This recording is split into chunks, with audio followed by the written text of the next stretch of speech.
Suits. I haven't been wearing suits in my work, but I always definitely identified with shirt and a tie Okay. and a power suit.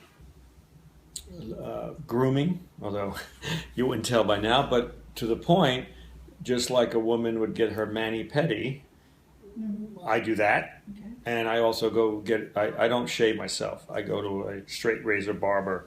Been doing that since 1973.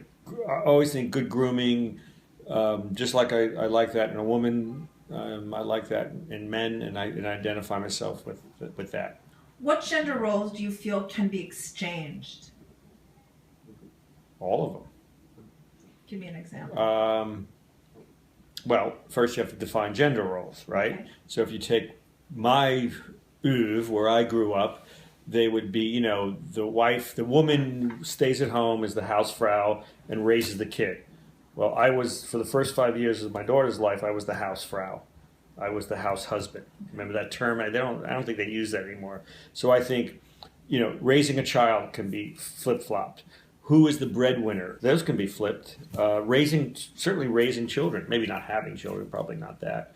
I pretty much don't think, other than those jobs that require super strength, the classic why women can't be firemen. Well, they can't carry 40 pounds of hose up a stairway. And even that, technology makes lighter hose. It'd be hard for me to think of a job that couldn't be switched by gender today. Can you tell me an experience in your life where you felt that you would be more comfortable as a girl, or in a girl's body, in a girl's role? I've actually never thought of that. I don't. The art of seduction, women, the femme fatale. I could see, I wish I had that the ability, I don't particularly see myself as a seductor, like in the James Bond, craziness. But I've always thought women just are more seductive, and they know how to, they know how to deal with romance in a way that I would see. Wow, those attributes, or at least my perverted way of looking at that. Not much difference for me. I mean, men. I see them both as sort of equal. Yeah.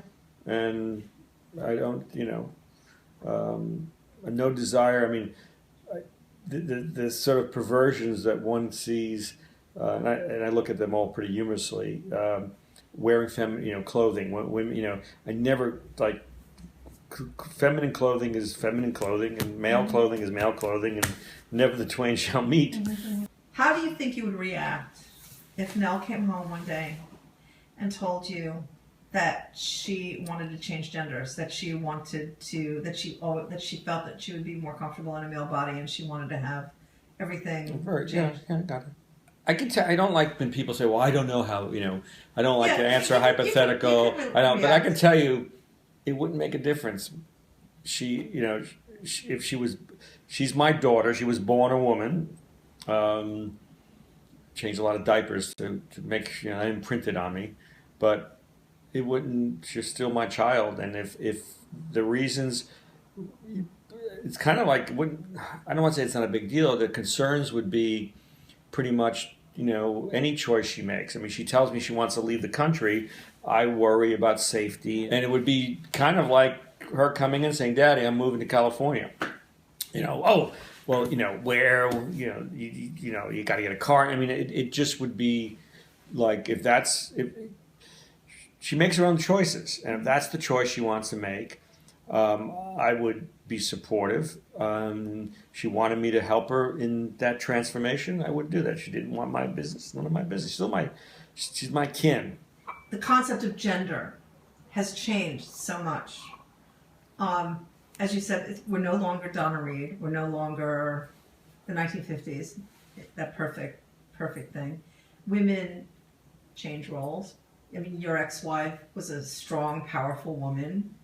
She was successful, as far as her career, and you guys were able to flip roles a lot. And I think that my feeling is that may have affected how you see things. What do you think the interest in gender reassignment or gender revisitation is all about? Oh, well, I'll challenge one thing you said. I study a lot of history. I love history. Yeah.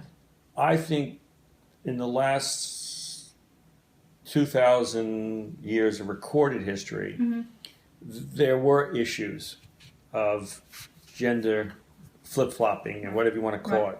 I think a lot of it is just like in nature. A lot of it is Darwinism. I mean, we're organisms. We're like a plant or we're like a mammal, and in that, there are predilections to one sex or another. Some are hermaphrodites. Some in the animal kingdom. Some, the seahorse carries Right. so not.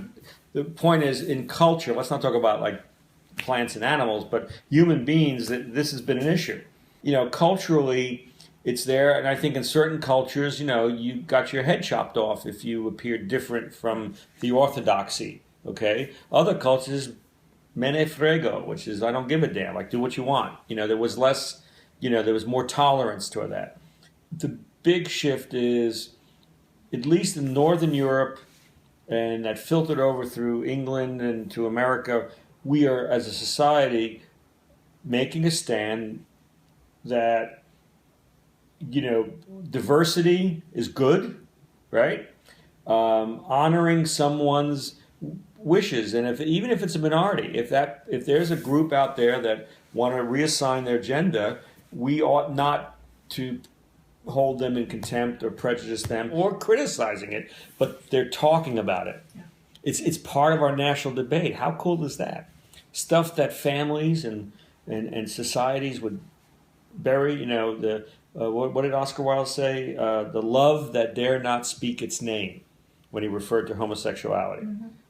And we've come a long way, baby, in that. Not always successfully, but it's changed. So if that's your life and that's what makes you happy, you should be able to pursue it without the society around you making it illegal.